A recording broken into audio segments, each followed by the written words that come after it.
Ya nos acompaña a esta hora también en los estudios de aquí de Guayaquil el asambleísta Henry Kronfle, a quien le damos los buenos días. Gracias por acompañarnos, asambleísta. Gracias a usted por la invitación. Un saludo a todos los que nos están viendo. Usted es empresario. Quiero empezar, más allá de ser asambleísta, quiero empezar analizando el programa económico presentado por el presidente Lenín Moreno.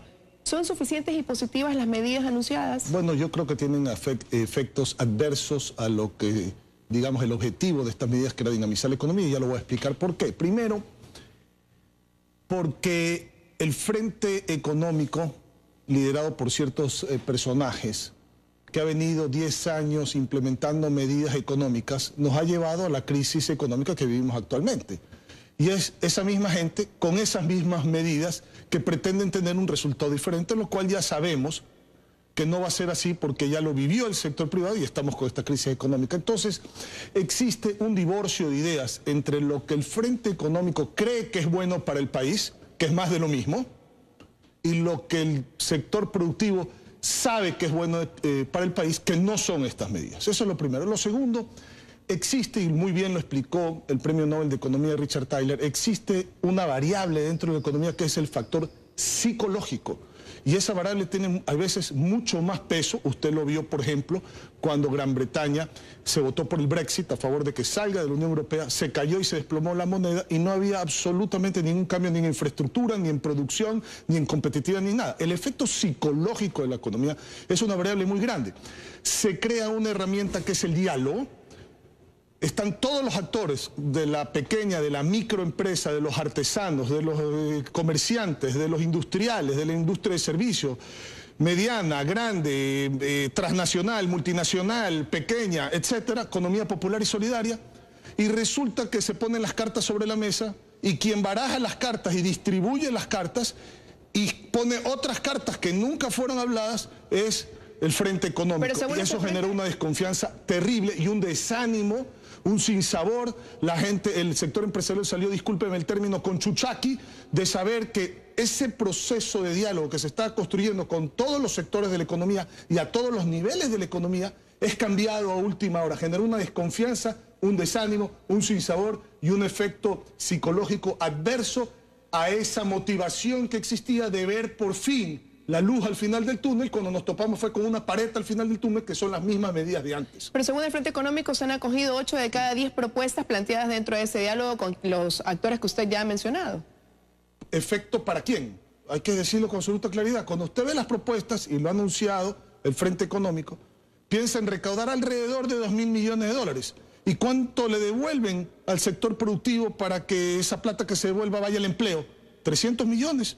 O sea, son 2.000 contra 300. ¿A dónde va la plata? ¿Al bolsillo del ciudadano, que es el que necesita tener la plata para salir a comprar y las empresas que puedan salir a vender e invertir para generar empleo? ¿O va al bolsillo del gobierno con una administración que ya hemos visto las consecuencias que tiene en una receta que es más de lo mismo? Por eso le digo, hay un divorcio entre lo que cree el Frente Económico y lo que se tiene que saber, que ya sabe el sector productivo. ¿Y ese divorcio de ideas hacia dónde lleva el país? Porque por un lado hay un Frente Económico que considera que son las medidas idóneas, positivas y lo que se necesitaba al tener una mesa no servida. Pero por otro lado está una parte del sector empresarial, sobre todo en las grandes empresas, que como usted dice, pues se sienten desmotivados. Porque claro, aquí sí se ha dado más incentivos a las MIPYMES, porque ha dicho el gobierno que ellas son las generadoras de una mayor cantidad de empleo que de las grandes empresas. Entonces, ese divorcio de ideas, ¿hacia dónde lleva? Hacia no cumplir con los objetivos que tienen que tener una medida económica, que es la generación de empleo y sacar la economía adelante para generarle bienestar al ciudadano. Las medidas tienen que ser al ciudadano. ¿Qué es lo que pasa? El gobierno tiene la concepción, el Frente Económico, hay que decirlo con absoluta claridad, porque no el presidente, es el Frente Económico que usted sabe que trabaja con el miedo, que trabaja con el pánico, que trata de decir que las consecuencias mañana de una salida paulatina del impuesto a la salida de divisas se va a caer la dolarización. Estos mitos hay que cortarlos, ¿no? Porque se trabaja con el miedo. Entonces eso basta, porque estas son las consecuencias de justamente esa política. Pero ellos creen que subiendo impuestos va a haber más recaudación. Y entonces hay que subir impuestos para tener recaudación, para dinamizar la economía como consecuencia. Nosotros pensamos que es exactamente lo opuesto. Hay que bajar impuestos para dinamizar la economía, para tener más recaudación tributaria. Es decir, la medida de subir impuestos para tener recaudación es después de que se dinamiza la economía, no es antes de que se dinamiza la economía, porque la ahoga con más impuestos cuando no hay movimiento económico. Entonces, ahí hay otro divorcio de ideas. Y luego cuando me dicen que este es un tema para la evasión y el contrabando, y que se va a implementar una tasa para controlar el contrabando y la evasión. El contrabando es lo que no pasa por aduana, pues. Es lo que no se le puede poner una tasa. No es lo que pasa por aduana. Lo que pasa por aduana, en caso tenga otro valor, es subvaloración, que eso es otra cosa. ¿Me explico? Entonces, primero, no se entienden los conceptos. Y segundo, se implementa una medida que en vez de, digamos, mitigar lo que está pasando hoy, que existe contrabando y evasión, lo motiva.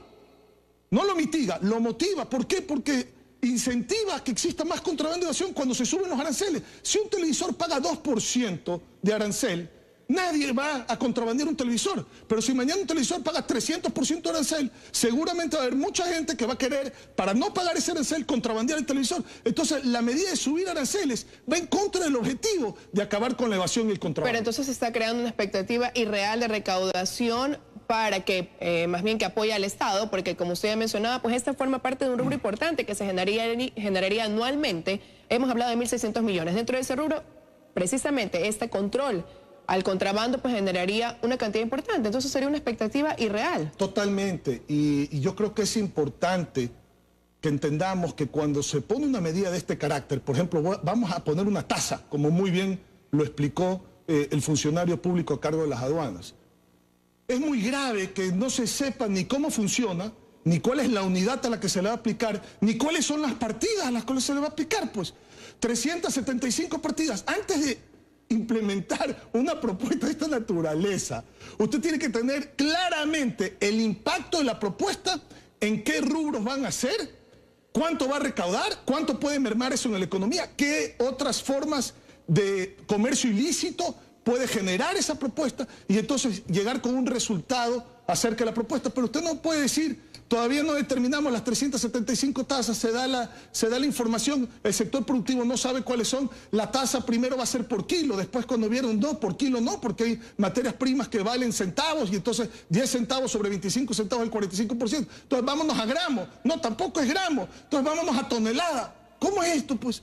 O sea, usted no tiene clara la medida, o sea, antes de anunciarla e implementarla. Quiere decir que en 5 meses de gobierno todavía no hay una hoja clara de ruta en materia económica aquí en el país. La hoja clara de ruta para ellos es la misma receta que nos ha llevado a la desgracia económica que el propio presidente ha anunciado. Pero hay algo mucho más grave desde el punto de vista político del manejo de esta medida económica. Y es que una de las fortalezas más grandes que tiene el presidente de la República, al cual aplaudo por implementar diálogos, porque el país tiene que entender, y estos señores, algunos elementos dentro de ese frente económico, tienen que entender que se acabó la imposición de ideas, que el país está en un proceso de diálogo y de consenso, y eso es muy importante entenderlo. No es que yo te obligo a hacer tal o cual, el presidente ha sido claro, hay que dialogar, hay que consensuar, nada para ustedes sin ustedes, lo ha dicho el presidente de la República. Entonces, ¿qué pasa? Cuando se tiene un diálogo y se llegan a consensos y a la hora cero, entre gallos y medianoche, se decide hacer lo contrario por el frente económico, genera un problema en el propio diálogo, en la propia credibilidad del diálogo, que es la herramienta más importante políticamente hablando que tiene el presidente de la República. O sea, su frente económico actúa en contra de él, en la herramienta más importante que tiene, que es el diálogo y el consenso. Tanto así que el presidente, y aplaudo nuevamente la decisión, volvió a aceptar a los sectores productivos y ha dado una tregua hasta la próxima semana, hasta el viernes de la próxima semana, para que se presenten alternativas que robustezcan la caja fiscal y que dinamicen la economía. Esto no puede ser contabilidad de corto plazo, esto tiene que ser economía de sostenibilidad, de desarrollo de largo, mediano y largo plazo. ¿Ven ustedes la posibilidad ahí de que se revea, se reestructure o se amplíe el detalle de las medidas ya presentadas? Tengo entendido, yo no soy parte pues, del Consejo Consultivo Productivo y Tributario, pero creo que ha hecho una gran labor, y hay que decirlo públicamente. Todas las cámaras de la producción, todos los sectores, he conversado con sectores de artesanos, de la economía popular y solidaria, sectores representantes de los microempresarios, de la pequeña industria, de la mediana industria, de la gran industria, de la industria multinacional, con empresarios, con representantes gremiales, con representantes de las cámaras de la producción. y todos coinciden que se hizo un esfuerzo titánico para tratar de poner sobre la mesa no solamente las cosas transversales, las cuales no necesitaban un diálogo, porque ya se sabían cuáles eran. Por ejemplo, reducir el impuesto a la salida de divisas paulatinamente, bajar el anticipo de impuesto a la renta para dar el oxígeno a las empresas. Se lo ha hecho para bajar el costo de la luz para que exista mayor producción y competitividad en costos. Ampliar el mercado laboral para que el ecuatoriano pueda tener más de un empleo, 1.1 empleos, 1.2 empleos, 1.5 empleos. Pero esos temas no han sido incluidos dentro del programa económico. Así es, darle drawback a los exportadores que lo han hecho parcialmente. Pero, por ejemplo, necesitamos ir a la integración comercial para fomentar las exportaciones. ¿Dónde están los tratados bilaterales de inversiones para generar confianza y certeza jurídica al inversionista que va a actuar con el Estado ecuatoriano y resulta que el Estado es juez y parte? Entonces, estos temas transversales no se necesitaban. Los temas sectoriales sí se necesitaba de un diálogo profundo para entender la situación de cada uno de los sectores. Y eso se lo echa abajo a última hora, porque ese frente económico con ciertos actores que han venido por 10 años imponiendo su criterio y sus medidas que nos han llevado a esta crisis económica, vuelven a hacer lo mismo y se pretende que el sector empresarial esté aplaudiendo esa decisión. Claro que no. Por eso es que aplaudo la decisión del presidente de retomar esto para hacerlo perfectible, para afinarlo, para modularlo, para tener alternativas frente a lo que requiere el país en materia económica y por fin generar la certeza, más allá de la seguridad jurídica, la certeza que requiere el empresario para poder generar los puestos de trabajo. Veremos qué arroja esta nueva posibilidad de sentarse a la mesa a dialogar, qué cambios se dan tras eso. No puedo dejar de enfocarme también en la coyuntura política con usted, asambleísta. Han legislado las comisiones, pero no es que se ha reunido el Pleno de la Asamblea en las últimas 2 semanas. Eso lleva también a dilatar una postura por parte de Alianza País en torno a la posibilidad de nuevamente dar paso a un juicio político contra el vicepresidente Jorge Glass. Se han recogido firmas, se viene anunciando este tema de plantear nuevamente esta figura desde hace algunas semanas atrás. No se logra concretar. ¿Cuál es su visión de la situación en torno al vicepresidente Jorge Glass? Bueno, ¿qué va a pasar? Yo creo que la situación se agotó en la justicia ordinaria. Yo creo que ya no cabe, es impresentable seguir sosteniendo estas posturas en las cuales cada día llegan más evidencias en contra de la persona que está en este proceso de imputación.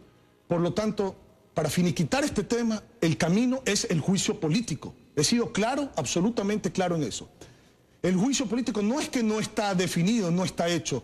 Tiene la suficiente evidencia para ya presentarse al Consejo de Administración Legislativa. Pero hay las suficientes firmas que lo respalden. Hay las firmas que lo respaldan. El problema es que cuando entre ese Consejo de Administración Legislativa no se lo vuelve a tirar abajo como pasó la vez pasada. Entonces, ¿cuál es, digamos, el compás de espera?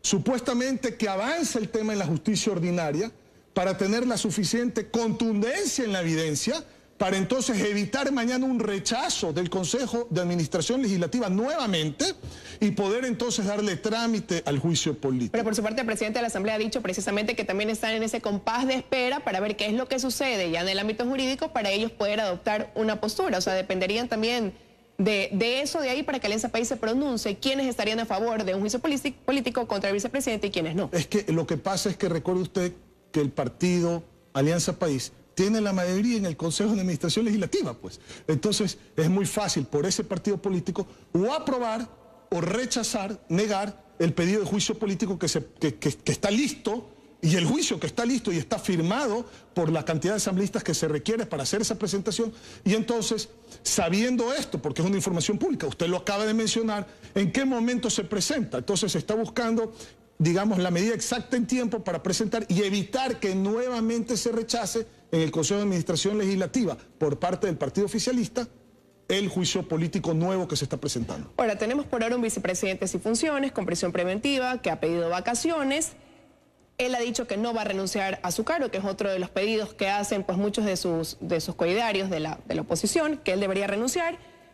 Hay quienes dicen que tarde o temprano pues hay que analizar algunas hipótesis porque se podría dar paso a que definitivamente pues el presidente tenga que escoger una terna un nuevo compañero, dada la situación del vicepresidente Jorge Glass. Analizando hipotéticamente que este sea el camino hacia donde conlleve pues esta situación, el presidente tendría que escoger entre una terna.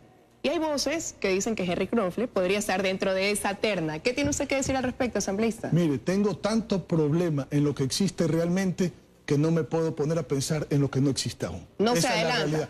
Pero sí he escuchado que hay voces que dicen que usted estaría incluido dentro de una terna. Son temas de redes sociales, son temas de redes sociales y usted sabe que la credibilidad en redes sociales ya para todos es muy baja porque ahí se habla cualquier cosa y se dice cualquier cosa.